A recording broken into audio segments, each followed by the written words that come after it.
ಕರ್ನಾಟಕದಲ್ಲಿ ದೇವರಾಜ ಅರಸು ಅವರ ಆಡಳಿತದ ಅವಧಿಯ ದಾಖಲೆಯನ್ನು ಮುರಿದು ರಾಜ್ಯದ ದೀರ್ಘಾವಧಿ ಮುಖ್ಯಮಂತ್ರಿ ಎನ್ನುವ ಹೆಗ್ಗಳಿಕೆಗೆ ಪಾತ್ರರಾದ ಮುಖ್ಯಮಂತ್ರಿ ಸಿದ್ದರಾಮಯ್ಯ ಅವರಿಗೆ ಶುಭ ಕೋರಿ ಪಿಪಿ ಸರ್ಕಲ್ನಲ್ಲಿ ಶ್ರೀ ಭಕ್ತ ಕನಕದಾಸ ಕ್ರಾಂತಿವೀರ ಸಂಗೊಳ್ಳಿ ರಾಯಣ್ಣ ಆಚರಣೆ ಸಮಿತಿ ಹಾಗೂ ತಾಲೂಕು ಕುರುಬ ಸಂಘಗಳ ಒಕ್ಕೂಟದ ವತಿಯಿಂದ ಇಂದು ಕಾರ್ಯಕ್ರಮ ಆಯೋಜಿಸಿದ್ದು, ಕಾರ್ಯಕ್ರಮವನ್ನು ಉದ್ಘಾಟಿಸಿ ಮಾತನಾಡಿದ ಕ್ಷೇತ್ರದ ಶಾಸಕ, ಕರ್ನಾಟಕ ಗೃಹ ಮಂಡಳಿಯ ಅಧ್ಯಕ್ಷ ಕೆಎಂ ಶಿವಲಿಂಗೇಗೌಡ, ಈ ರಾಜ್ಯದಲ್ಲಿ ಹಲವಾರು ಮುಖ್ಯಮಂತ್ರಿಗಳ ಆಡಳಿತ ನಡೆಸಿದ್ದಾರೆ. ಅದರಲ್ಲಿ ದೇವರಾಜ ಅರಸು ಅವರ ದೀರ್ಘಾವಧಿಯ ಆಡಳಿತದ ಅವಧಿಯಲ್ಲಿ ಬಡವರ, ಹಿಂದುಳಿದ ವರ್ಗದವರ ದಿನ, ದಲಿತರ, ರೈತರ ಪರವಾಗಿ ಕೆಲಸ ಮಾಡಿ ಹಿಂದುಳಿದ ವರ್ಗಗಳ ನಾಯಕರಾಗಿದ್ದವರು ಈಗಿನ ಜನಪ್ರಿಯ ಮುಖ್ಯಮಂತ್ರಿ ಸಿದ್ದರಾಮಯ್ಯನವರು. ಸಹ ಅಹಿಂದ ಹೋರಾಟದ ಮುಖಾಂತರ ಪಕ್ಷವನ್ನು ಸಂಘಟಿಸಿ ಎರಡನೇ ಬಾರಿಗೆ ಮುಖ್ಯಮಂತ್ರಿ ಆಗಿ ಸುದೀರ್ಘಾವಧಿಯ ಜನಪರವಾದ ಆಡಳಿತ ನಡೆಸಿ ದಾಖಲೆ ಸೃಷ್ಟಿಸಿದ್ದಾರೆ. ಸಿದ್ದರಾಮಯ್ಯನವರು ಬಂದು ಇವರು ಇದಾರೆ. ಈಗ ಯಾರು ಟೀಕೆ ಮಾಡಿದ್ರು ಈ ಪುಣ್ಯಾತ್ಮರು ಕೂತಿದ್ರಲ್ಲಿ, ಇವರು ಕೂತಿದ್ರು ಆ ವೇದಿಕೆನಲ್ಲಿ.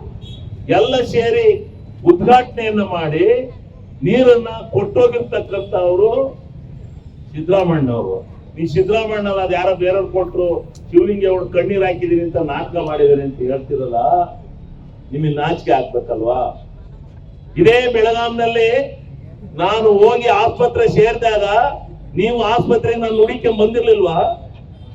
ರಾತ್ರಿ ಎಲ್ಲ ಬೆಳಗಾಮೆಲ್ಲ ಹುಡುಕಿಸ್ಬಿಟ್ನಲ್ಲಪ್ಪ, ಎಲ್ಲ ಹೋಗ್ಬಿಟ್ಟೆ, ಏನೋ ಆಗ್ಬಿಟ್ಟೆ ಅಂತ ಹೇಳಿ, ಏನೋ ಆದೆ ಅಂತೇಳಿ ಇದೆಲ್ಲಾನು ಹುಡುಕಿಸಿದ್ವಲ್ಲಪ್ಪ ಎಲ್ಲವ, ಬಾ ಇಲ್ಲಿ ಅಂತ ಹೇಳಿ ಅಂದದ್ ನೀವಲ್ವೇನ್ರಿ?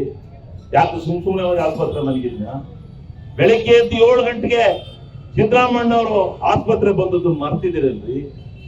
ಕಣ್ಣೀರ್ ಹಾಕ್ತಾರೆ. ವಿಧಾನಸಭೆಯ ದಾಖಲಾತಿನಲ್ಲಿದೆ ಕಣ್ಣೀರ್ ಹಾಕಿದ್ದು. ಎಚ್ ಕೆ ಪಾಟೀಲ್ರಿಗೂ ನಡೆದಂತ ಸಂದರ್ಶನ, ಆ ವಾಗ್ವಾದ ಅದೆಲ್ಲವೂ ವಿಧಾನಸಭೆಯ ದಾಖಲಾತಿನಿದೆ. ಬಲ್ಲಿ ಬಿಚ್ಚಿಡ್ತೀನಿ.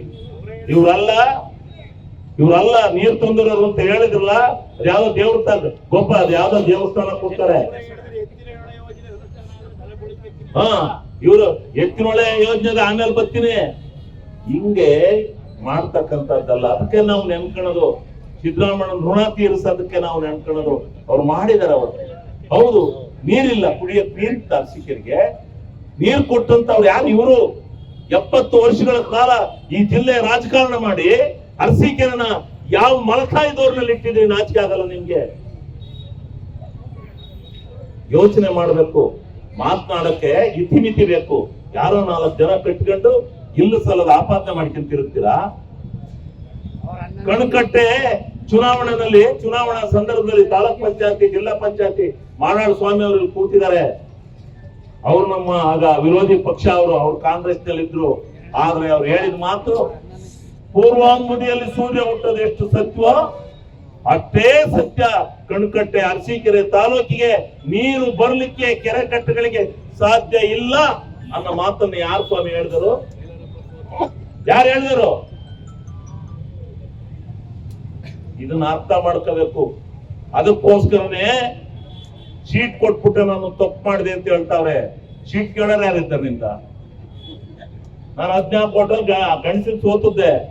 ಮತ್ ನಾನು ನಿಲ್ದಂಗೆ ಕ್ಷೇತ್ರ ತಗೊಂಡೋಗಿ ಬರೀ ಒಕ್ಕಲಿಗರ ಕ್ಷೇತ್ರ ಮಾಡ್ಕೋಬೇಕು ಅಂತ ಹೇಳಿ ದುದ್ದ ಹೋಬಳಿಲಿ ಒಕ್ಕಲಿಗರು 90% ಅವ್ರಂತ ದುದ್ದ ಸೇರಿಸ್ಕೊಂಡು, ಶಾಂತಿಗ್ರಾಮ ಸೇರಿಸ್ಕೊಂಡು, ಗಂಡಿನಹಳ್ಳಿ ಸೇರಿಸ್ಕೊಂಡು, ಹಳ್ಳಿ ಮೈಸೂರು ಕುರುಬರು ಅವ್ರ ಅಂತೇಳಿ ತೊಗದ ಹರ್ಕೊಂಡು ಹೋಗುದು.